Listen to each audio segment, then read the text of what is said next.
네, 지금 5호 태풍 다나스는 지금 대만 동쪽 해상부터 북상을 해서 지금 19일 12시 현재 지금 북위 30도 부근을 넘기 바로 직전까지 있습니다. 그래서 상해 부근 바로 앞바다 쪽에 있다고 보시면 되겠습니다. 그림에서 보시다시피 지금 태풍을 중심으로 이 서쪽에서는 거의 구름대들이 안 보이고요. 오른쪽에서만 보이죠.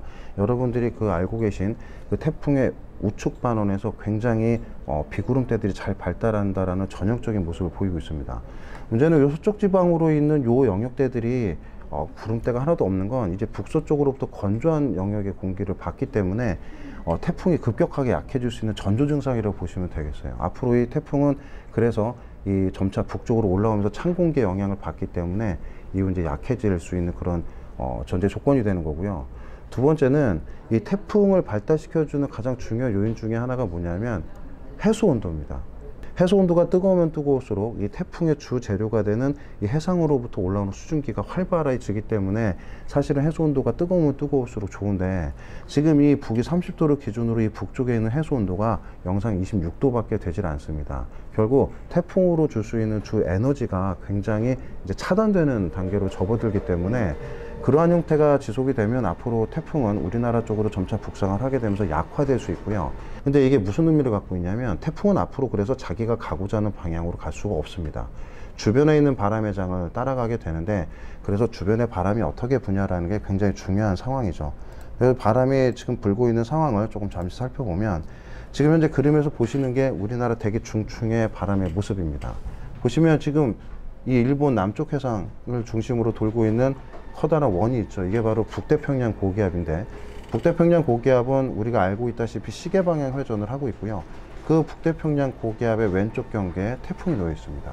앞으로 이 태풍은 약화되면서 이 북태평양 고기압으로부터 형성된 바람을 따라 갈 수밖에 없는 상황이기 때문에 앞으로 태풍은 이 경로에서 점차 제주도 서쪽을 거쳐서 우리나라 남부 내륙을 통과한 후에 이후에 경북 동해안으로 빠져나가게 되는 것이다. 이러한 배경을 토대로 오늘 나간 기상 태풍 정보가 바로 이와 같은 그림이 될 수밖에 없는 상황도 앞서 말씀드린 그러한 내용과 일치한다고 말씀을 드리겠습니다. 태풍의 변동 가능성은 굉장히 여러 가지가 있을 수 있습니다. 지금 우리나라 주변에 있는 기압계 흐름이 어떠냐에 따라서 태풍의 세력이 변하고 세력의 변함에 따라 이제 태풍에 동반된 비구름대의 지속 시간 이런 것들이 변할 수 있는데요.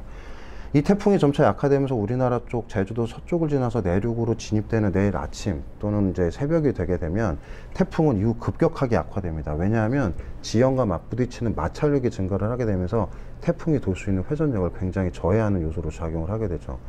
이렇게 되면 태풍은 그때부터는 이제 태풍이라고 할 수 없을 정도로 굉장히 약해진 상태에서 이제 이동을 하게 되겠는데 이 이동을 하는 과정에서 말씀드렸다시피 이 주변에 있는 바람장들이 이 북태평양 고기압으로부터 멀어진 상태에서 약화가 되게 되면 어느 주변 바람을 따라갈 수 없는 상황이 되기 때문에 이 우리나라의 이 비구름대들 또는 태풍에 동반된 수증기들이 움직이는 속도가 굉장히 현저하게 느려질 수가 있습니다.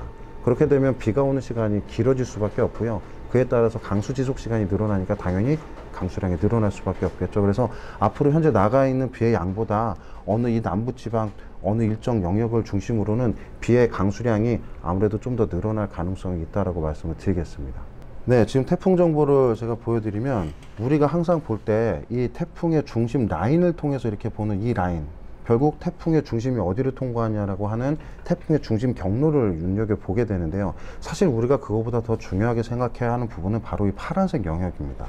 파란색 영역이 태풍의 바람이 25m/s 이상 불 수 있는 영역이라는 의미고요. 조금 더 넓게 생각을 해보시면 이 태풍의 중심 영역에서 제가 보여드렸던 그림에서 보시면 이 구름은 굉장히 넓은 반경으로 퍼져 있습니다. 태풍의 중심이 접근하기 전에도 벌써 우리나라는 굉장히 집중호우가 나타날 수 있는 조건을 갖고 있다는 얘기거든요.